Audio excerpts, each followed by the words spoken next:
ఉత్సాహగానం చేస్తూ ఆయన సన్నిధికి రండి. యెహోవాయే దేవుడని తెలుసుకునండి. ఆయనే మనల్ని పుట్టించను. మనం ఆయన వారము, మనము ఆయన ప్రజలము, ఆయన మేపు గొర్రెలము.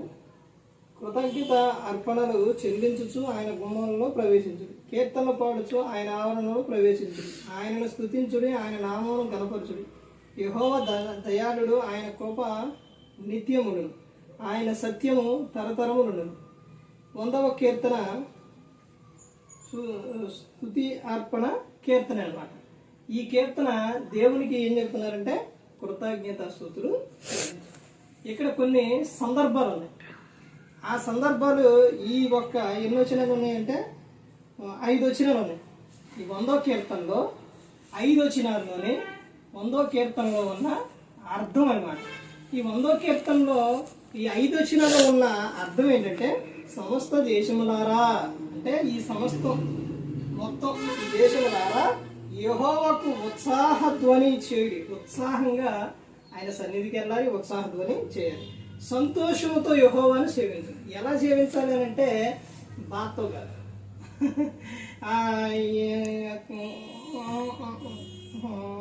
అన్నట్టు కాకుండా ఉత్సాహం ఉందన్నమాట. ఉత్సాహ ధ్వని చేయుడి. ఉత్సాహ గానము చేయొచ్చు ఆయన సన్నిధికి రండి. ప్రార్థనకి వెళ్ళేవాళ్ళు చాలా చోట్ల ఎక్కువగా మందిరానికి వెళ్ళేవాళ్ళు ఎలా వెళ్తారంటే కొంతమంది బైబిల్ కూడా తీసుకెళ్తారు. కొంతమంది ఎలా వెళ్తారంటే ఎప్పుడు అయ్యిద్ది, ఎప్పుడు ఈయన ఎంతసేపు చెబుతారు, ఇదంతా ఏంది, ఆదివారం అంటే ఎంజాయ్ చేయకుండా, ఆదివారం అంటే సంతోషం లేకుండా ఈ ప్రార్థనలు ఏంటి, ఇంత బాధపడుతూ వెళ్ళేవాళ్ళు ఏంది అనుకుంటా బాధపడేవాళ్ళు ఎక్కువగా ఉంటారు అన్నమాట. అందుకని ఇక్కడ ఏం చెబుతున్నారంటే ఉత్సాహగానము చేయొచ్చు ఆయన సన్నిధికి రండి.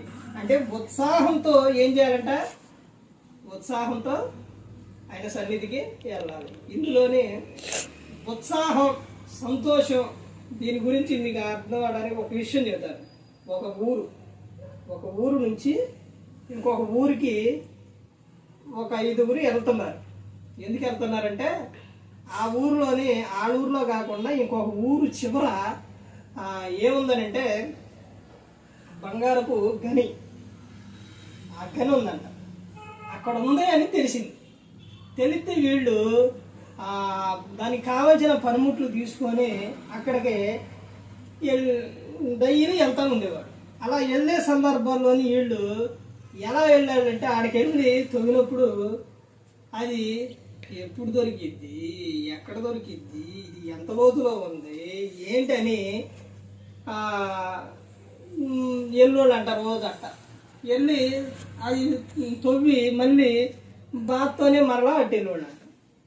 అసలు దాని అక్కడికి వెళ్ళే పని చేయడానికి, ఆ బంగారపు కానీ తవ్వటానికి వెళ్ళటానికి వీళ్ళు అసలు సంతోషమే లేదంట.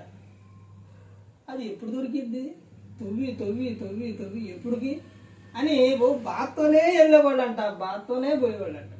ఒకరోజు అట్ట తవ్వుతూ ఉంటే తవ్వంగా ఆ గని కనపడదు. ఆ గని కనపడేసరికి వీళ్ళు తిరిగి పైకి వచ్చి వాళ్ళు అనుకున్నారంట, అరే మనం ఎవరికి చెప్పకూడదు, మనం పొద్దున్నే తొందరగా వచ్చి ఇది తవ్వుకొని మనం వెళ్ళాలి అని ఆ రోజు వెళ్ళేటప్పుడు సరే వెళ్ళిపోయారు. వెళ్ళిపోయిన తర్వాత ఉదయం లేచి వీళ్ళు వచ్చేసరికి ఊరు మొత్తం ఆడే ఉండి తవ్వుకున్నారు. అప్పుడు అసలు వాళ్ళకి ఆశ్చర్యం వేసింది. అసలు మేము ఎవరికి చెప్పలేదు కదా, ఎవరికి తెలియదు కదా, ఇది ఎట్ట జరిగింది అని ఒక ఆయన అడిగారంట. ఎట్ట తెలిసింది అడిగితే ఆయన అన్నంట, మీరే చెప్పారంట. మేమెట చెప్పిరు అని ఆయన అడిగిందంట. అడిగితే మీరు రోజు ఇటు నుంచే వెళ్ళేవాళ్ళు, మేము అందరూ అక్కడ చెట్టు గట్ట కట్టే ఉంటాయి కూర్చొని ఉండేవాళ్ళం, మీరు వెళ్ళేటప్పుడు ఎప్పుడు బాత్తోనే వెళ్ళేవాళ్ళు, మీలో అసలు ఆనందం ఉండేది కాదు, మరలా తిరిగి వచ్చినప్పుడు కూడా అసలు ఆనందం అనేది ఉండేది కాదు మీ ముఖాలల్లా ఎప్పుడు బాధతోనే వెళ్ళోళ్ళు, బాధతోనే పోయేవాళ్ళు. ఒక రోజు మాత్రం మీరు సంతోషంతో నవ్వుకుంటా వెళ్ళారు. అది మేము చూసింది. అంటే వీళ్ళు నవ్వుతున్నారు అని అంటే ఉంది, కనపడ్డది అని మేము అందరం అనుకుని పొద్దున్నే వచ్చేది. ఇక్కడ ఈ సందర్భం ఎందుకు చెప్పాను అని అంటే, దేవుని మందిరానికి వెళ్ళేటప్పుడు ఎలా వెళ్ళాలంటే ఆనందంగా సంతోషంగా వెళ్ళాలి. వెళ్ళినప్పుడు అప్పుడు ఆ చూసే జనం వీళ్ళందరూ ఏమనుకుంటారంటే, వీళ్ళు మందిరానికి వెళ్ళి దేవుని మందిరానికి వెళ్తే ఇంత ఆనందం ఉంటుందా, ఇంత సంతోషం ఉంటుందా, ఈ విధంగా ఉంటుందా అని చూసి వాళ్ళు ఏం చేస్తారు, వాళ్ళు కూడా వస్తారన్నమాట. ఆడకు వచ్చారనుకోండి, దేవుని మందిరానికి వస్తే నిన్ను అలా చూసి దేవుని మందిరానికి వస్తే ఇక దేవుడే చూసుకుంటాడు, దేవుడే మాట్లాడతారు. మీకు ఏం కావాలో ఆయనే మాట్లాడతారు, ఆయనే చూసుకుంటారు. ఇక్కడ అదే చెప్తున్నారు. ఏమనంటే ఉత్సాహగానం చేయొచ్చు, ఆయన సన్నిధికి రాండి.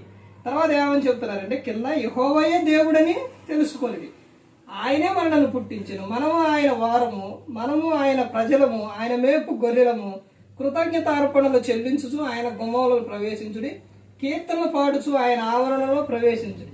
ఇక్కడ ఏమని చెప్తున్నారు, యెహోవాయే దేవుడని తెలుసుకుని ఆయనే మనం పుట్టించును, మనం ఆయన వారము, ఆయన మేపు గొర్రెలము, ఆయన ప్రజలు అని చెబుతూ తర్వాత ఆయన కృతజ్ఞత అర్పణలు చెల్లించుతూ ఆయన గుమ్మంలో ప్రవేశించుడి, కీర్తనలు పాడుచు ఆయన ఆవరణలో ప్రవేశించుడు.